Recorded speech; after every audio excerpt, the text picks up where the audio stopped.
Go. Hello everyone, my name is Archit and today I will be sharing a story with you all. The title of the story is The Interstellar War. The year is 3028. Humans have left the Earth more than 1,000 years ago when scientists saw a meteor headed for Earth. They named this meteor Stormbelt. The humans made hundreds of huge spaceships that could travel 100 times the speed of light using warp drive.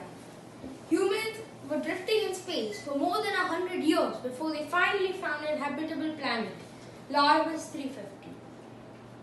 The humans first established a space station around the planet, Astria's base. 10 years later, the humans had fully colonized the planet and terraformed it.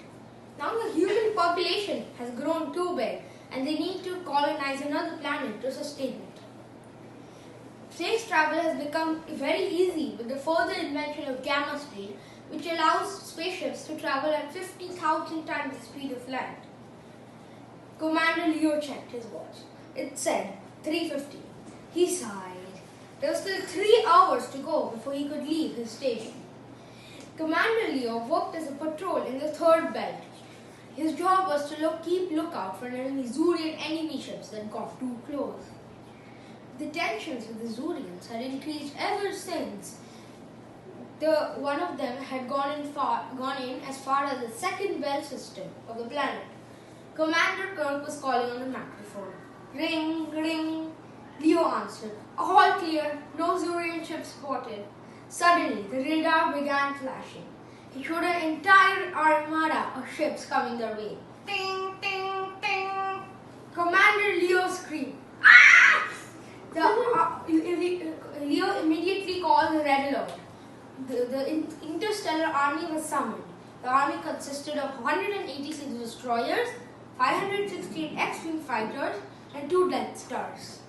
The humongous Death Stars floated up and began destroying most of the Zurian ships. Even though the humans' army was superior in technology, the humans had more ships. The Zurians began shooting back. A fierce battle ensued between the two forces. Diplomats continuously tried to reach out to the Zurians for peace talks.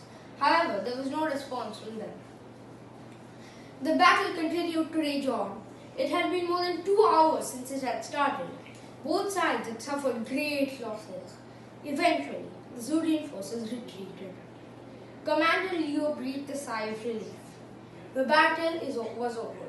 Now all that remained was settling the situation with the Zurians through diplomacy. An X-wing fighter was sent to the Zurian planet. There were peace talks with the Zurian and a 50-year treaty was signed by both the species. Thank you. Good.